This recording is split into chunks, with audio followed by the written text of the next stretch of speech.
नमस्कार दोस्तों, नमः शिवाय। जीवन ज्योति चैनल में आप सभी का हार्दिक स्वागत करती हूँ। दोस्तों, आज बात करती हूँ सुंदरकांड पाठ की। सुंदरकांड की महिमा कितनी अपार है, इसकी महिमा का वर्णन करना हम सबके वश में नहीं है।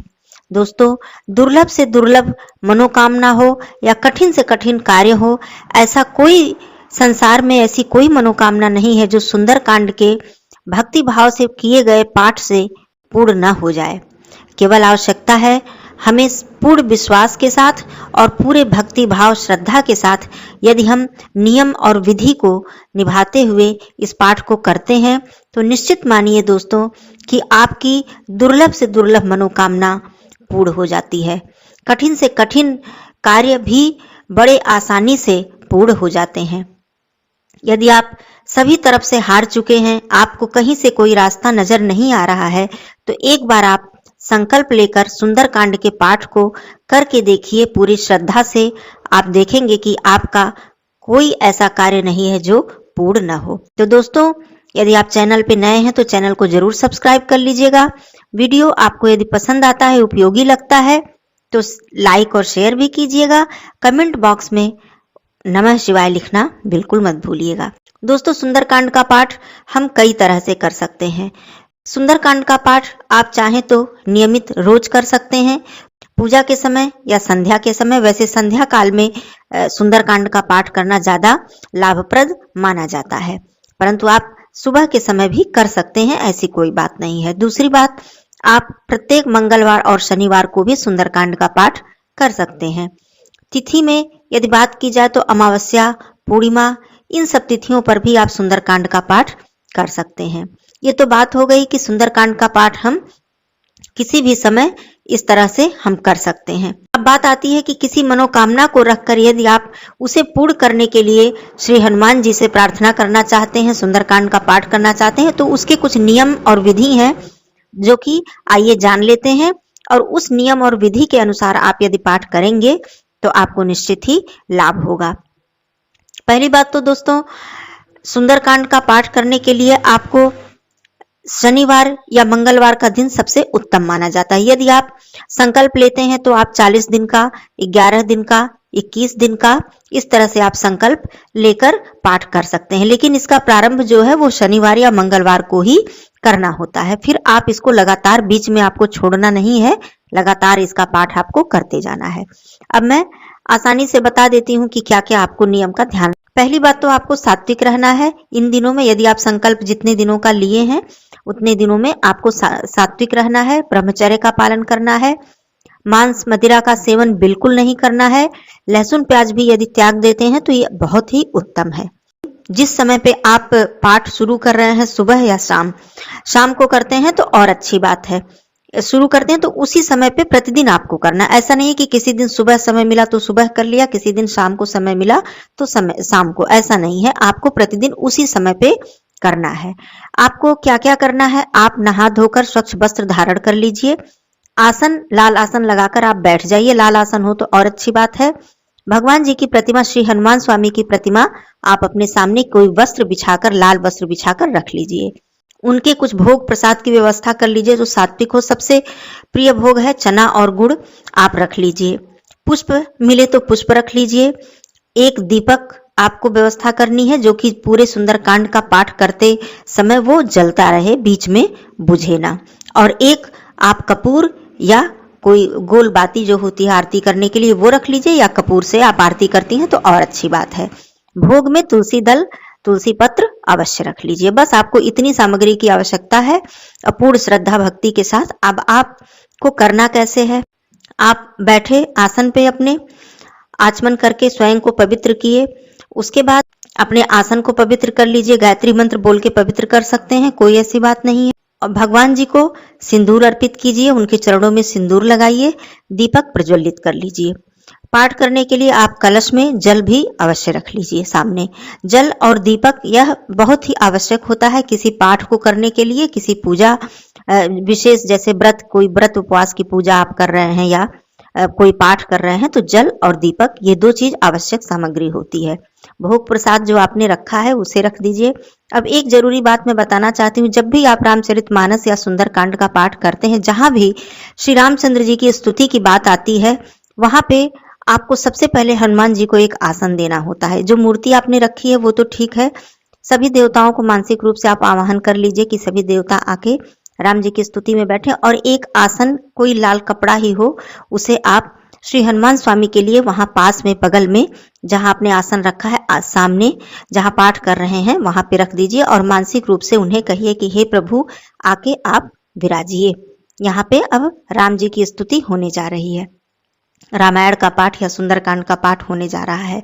फिर आप जो एक रहल आती है लकड़ी की, आप देखे होंगे, रामायण जिस पे रख के या कोई भी धार्मिक पुस्तक रख के पढ़ी जाती है, कभी भी हाथ में लेकर या कहीं कभी जमीन पे रखकर धार्मिक पुस्तक को कभी नहीं पढ़ना चाहिए। आप उस पे रख लीजिए, उस पे एक लाल कपड़ा बिछा लीजिए, उसके बाद आप पुस्तक रामायण को रख लीजिए, या सुंदरकांड की अलग से भी पुस्तक आती है आप उसे भी रख सकते हैं। आप प्रणाम कीजिए पहले, उसके बाद श्री गणेश भगवान जी की वंदना कीजिए, श्री रामचंद्र जी की वंदना, हनुमान जी की वंदना कीजिए। श्लोक कह सकते हैं तो श्लोक के द्वारा कीजिए, नहीं तो आप अपना शीश झुका के उनका वंदन कीजिए, नमन कीजिए। फिर आप पुस्तक को खोलिए, ऐसे ही कोई भी धार्मिक पुस्तक नहीं खोलनी चाहिए बिना प्रणाम किए। पुस्तक को खोलिए, उसके बाद आप पाठ शुरू कीजिए। यदि आपका अभ्यास नहीं है तो थोड़ा समय लगेगा, यदि आपका अभ्यास आप नियमित उसे करते हैं तो आपको ज्यादा समय नहीं लगेगा। शुरू में श्लोक आता है। अब बात करती हूँ संपुट की। संपुट लगाया जाता है जब आप छंद, सोरठा, दोहा, चौपाई, ये 4 चीज होती हैं रामायण में। श्लोक भी होता है, तो जब श्लोक खत्म होता है तो चौपाई शुरू होती है, फिर दोहा आ जाता है, कहीं छंद आ जाता है, कहीं सोरठा आ जाता है। तो जब आपका दोहा समाप्त होता है फिर आपको चौपाई प्रारंभ करनी होती है, तो वहां बीच में संपुट लगाया जाता है। दोस्तों, संपुट बहुत ही तरह से लगाया जाता है। आप संपुट में श्री राम जय जय राम भी कह सकते हैं, मंगल भवन अमंगल हारी द्रवहु सो दशरथ अजिर बिहारी, या दीन दयाल विरिदु संभारी हरहु नाथ मम संकट भारी। विशेष प्रयोजन के लिए भी विशेष प्रकार के संपुट लगाए जाते हैं। नाथ सकल संपदा तुम्हारी, मैं सेवक समेत सुत नारी, या फिर प्रभु की कृपा भयउ सब काजू, जन्म हमार सुफल भाजू। तो इस तरह से संपुट बहुत सारे हैं। आप श्री राम जय राम भी कर सकते हैं, राम सिया राम जय राम भी कर सकते हैं। तो इस तरह से संपुट आप लगा सकते हैं। अब दोस्तों, मैं आपको थोड़ा सा बताती हूँ कि किस तरह से आपको संपुट लगाना है, किस तरह से श्लोक पढ़ना है।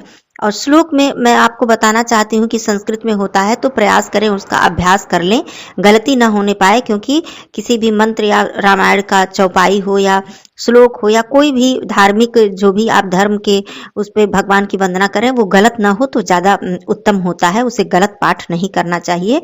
तो इसलिए आप लोग इसका ध्यान विशेष रूप से रखिएगा।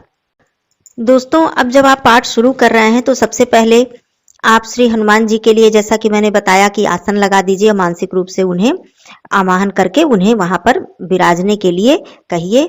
तो कथा प्रारंभ होत है, सुनहु वीर हनुमान, आसन लीजो प्रेम से, करहु सदा कल्याण। इस प्रकार से भी आप बोल के उनको आसन दे सकते हैं। अब आप शुरुआत करते हैं जब सुंदरकांड की, तो सबसे पहले श्लोक आता है।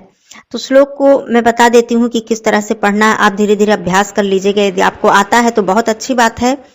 शांतम शाश्वतम प्रेम अघनम निर्वाण शांतिम प्रदम, ब्रह्मा शंभु फणीन्द्र सेव्यम मनीषम वेदांत वेद्यम बुभुम, रामाख्यम जगदीश्वरम सुरगुरुम माया मनुष्यम हरिम, वंदे अहम करुणाकरम रघुबरम भूपाल चूड़ामणिम, नान्या स्पृहा रघुपते हृदय अस्मद्दीये, सत्यम बदामि च भवन खिलांतरात्मा, भक्तिम प्रयक्ष रघुपुंग व निर्भराम में, कामाद दोष रहितम कुरु मानसम च, अतुलित बलधामम हेम शैलाभ देहम, धनुज बन कृशानुम ज्ञान नामाग्रगण्यम, सकल गुण निधानम व नारायणामधीशम, रघुपति प्रिय भक्तम वात जातम नमामि।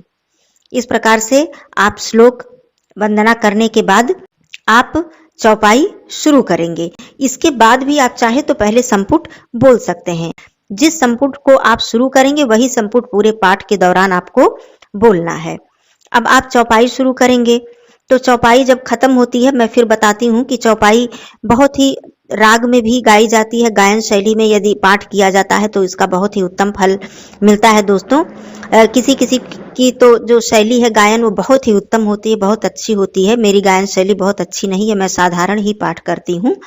तो इस तरह से आप चौपाई को बहुत ही तरह से तर्ज पे भी आप गाकर बोल सकते हैं, बहुत ही आनंद आता है। जामवंत के बचन सुहाए, सुनि हनुमंत हृदय अति भाए। तब लगी मोहि परखेहु तुम भाई, सही दुख कंद मूल फल खाई। जब लगी आमऊ सीतहि देखी, होई है काजु मोहि हर्ष विशेषी। यह कही नाई सबिन कहु माथा, चले हरसिहि धरि रघुनाथा। सिंधु तीर एक भूधर सुंदर, कौतुक कूद चढ़े उताऊ पर। बार बार रघुबीर संभारी, तर के पवन तनय बल भारी। जहि गिरि चरण देई हनुमंता, चले सुगा पाताल तुरंता। जिमि अमोघ रघुपति कर बाना, एही भांति चले हनुमाना।